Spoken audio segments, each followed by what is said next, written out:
व्यासपीठावरती उपस्थित असलेले सर्व मंत्रीगण, आदरणीय सुनेत्रावहिनी, व्यासपीठावरती उपस्थित असलेले पदाधिकारी, आदरणीय दादांवरती प्रेम करणारा हा बारामतीकर आणि मोठ्या संख्येने उपस्थित असलेल्या माझ्या महिला भगिनींनो, खरं तर गेली अनेक वर्ष महाराष्ट्राचं राजकारण ज्या नावाभोवती फिरतं, ज्यांच्या उपस्थितीची चर्चा तर होतेच, पण काही कारणामुळे एखाद्या कार्यक्रमामध्ये दादा अनुपस्थित राहिले तर त्याची चर्चा जास्त होते आणि काही क्षणासाठी मोबाईल बंद केला तर त्याची ब्रेकिंग न्यूज होत महाराष्ट्राचं राजकारण ठप्प झालंय की काय असं अवघ्या महाराष्ट्राला वाटतं.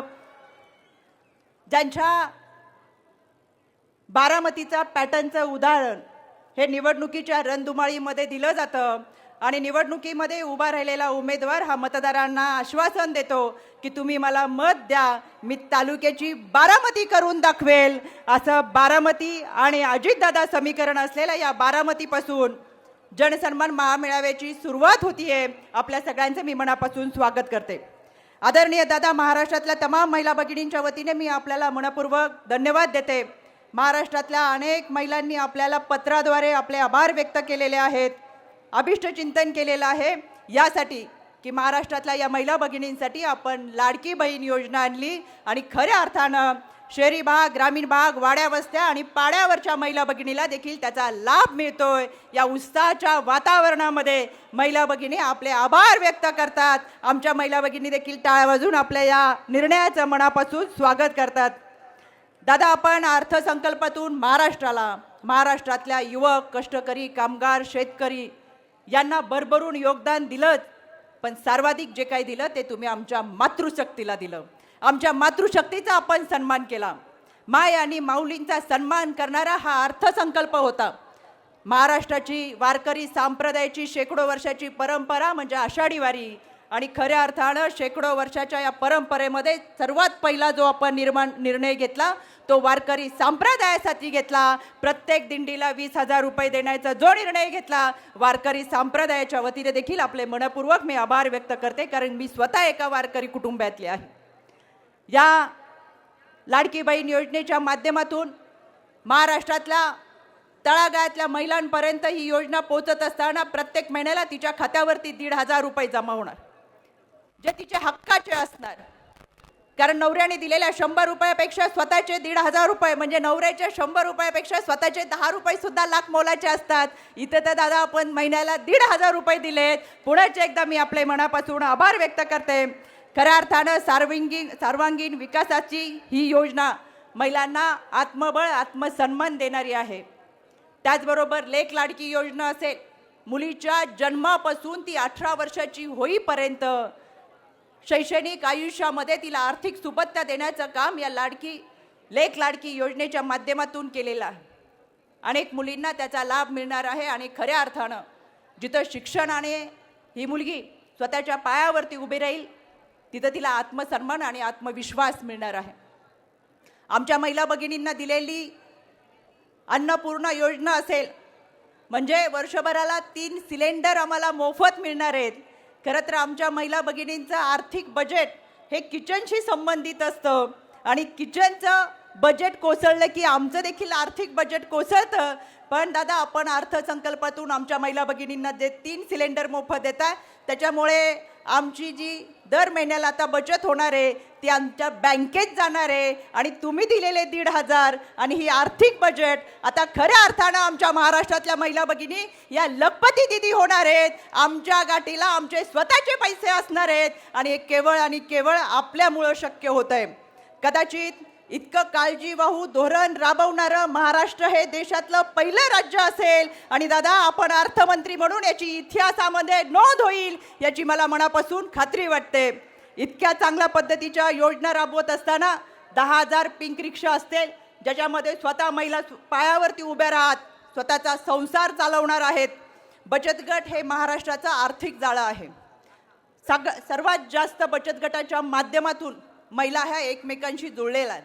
माझी स्वतःची सामाजिक आणि राजकीय आयुष्याची सुरुवात ही बचत गटातून झाली. एका बचत गटाचे अध्यक्ष म्हणून सुरू झालेला माझा प्रवास आपल्या सगळ्यांच्या आशीर्वादाने राज्य महिला आयोगाचे अध्यक्ष म्हणून इथपर्यंत पोहोचला. 15-20 महिला एकत्र येऊन बचत गटाच्या माध्यमातून विचारांची देवाणघेवाण करतात आणि व्यवसायाच्या निमित्तानं एकत्र येत चांगल्या पद्धतीचा व्यवसाय उभा करतात आणि हाच व्यवसाय त्यांना पुढे जाऊन मुलांच्या शिक्षणासाठी असेल, त्यांच्या भविष्यासाठी असेल आणि स्वतःचा संसार ताकदीने उभे करण्यासाठी उपयोगी पडतो. दादा, आपण या बचत गटाला 15,000 पासून 30,000चा वाढीव निधी दिला, त्याच्याबद्दल सुद्धा मी आपले मनापासून आभार व्यक्त करते. खरं तर या महायुती सरकारने राबवलेल्या सगळ्या योजना अतिशय उत्तम आहेत, सर्वसामान्य घटकांपर्यंत पोहोचत आहेत. यामध्ये विरोधकांनी कितीही टीका केली, खरं तर आपण जसा दादा अर्थसंकल्प मांडत गेला तसा विरोधकांची तोंड पडत गेली आणि त्यांच्या पोटामध्ये गोळा उभा राहिला की इतका चांगला अर्थसंकल्प आपण कधी मांडला नाही किंवा महिलांना 1,500 महिना द्यावा अशी लाडकी बहीण योजना आजतागायत कधी आजपर्यंत अर्थसंकल्पामध्ये आपल्याकडून मांडली गेली नाही, जी दादा आपण महायुतीच्या माध्यमातून मांडली. आणि त्याच्यामुळे कितीही माध्यमांसमोर विरोधकांनी टीका केली, निवडणुकीसाठी हा जुमला आहे म्हणून सांगितलं किंवा निवडणुकीप्रती ही योजना आहे म्हणून जरी सांगितलं, तर हेच विरोधक स्वतःच्या मतदारसंघामध्ये बॅनरबाजी करून मोठ्या प्रमाणात लाडकी बहीण योजना राबवतात आणि त्यामध्ये त्या बॅनर खाली छोट्या अक्षरात असंही लिहितात, कोणतेही सरकार सत्तेत असले तरी स्थानिक लोकप्रतिनिधीने योजना 5 व्यक्तीपर्यंत पोहोचवण्याचे काम करायचे असते, असे विरोधक खाली टीप लिहितात. आणि म्हणून मला त्यांना आवर्जून सांगायचंय, 5 व्यक्तींपर्यंत योजना पोहोचवण्यासाठी तुम्हाला बॅनर लावायची गरज नाही. तुमच्या जवळच्या 5 लोकांना तुम्ही फोनवरून सुद्धा ही योजना सांगू शकता. पण मुळातच ही योजना इतकी लाभदायी आणि उत्तम आहे, हे एक महिला भगिनीला दिलेलं योगदान आहे, हे विरोधकांना खात्री झाली. त्याच्यामुळे माध्यमांसमोर आपण जाऊन आपण घेतलेली दुटप्पी भूमिका ही जनता खपून घेणार नाही, हे येणाऱ्या विधानसभेच्या निवडणुकीमध्ये आपल्याला दाखवून देतीलच. याचंच एक उदाहरण म्हणजे विधान परिषदेमध्ये लागलेला निकाल ही एक झलक होती. येणाऱ्या कालावधीमध्ये विधानसभेमध्ये निश्चितपणाने ही जनता दल दादा महायुती समवेत असेल. या सगळ्या योजनेच्या माध्यमातून महिला भगिनींसाठी दादा आपण जे काही खऱ्या अर्थानं योगदान दिले, त्या योगदानाची आपल्या ऋणांची उतराई आम्ही महिला भगिनी मतदानातून करू आणि येणाऱ्या विधानसभेच्या निवडणुकीमध्ये पुन्हा एकदा महायुती सरकारला सत्तेमध्ये बसवण्यासाठी प्रयत्नाची पराकाष्ठा करू. खरं तर गुलाबी रंग हा सफलतेचं प्रतीक आहे. दादा आपल्यासहित बारामती आज गुलाबी रंगामध्ये आहे आणि या सफलतेची सुरुवात विधान परिषदेच्या निकालापासून झालेली आहे. त्याची गौदड अशीच चालू राहो आणि विधानसभेमध्ये या यशाची चढती कमान आपण गाठो, हीच आमच्या मातृशक्तीकडून मी शुभेच्छा देते आणि थांबते. धन्यवाद. जय हिंद, जय महाराष्ट्र, जय राष्ट्रवादी. धन्यवाद रुपाली ताई.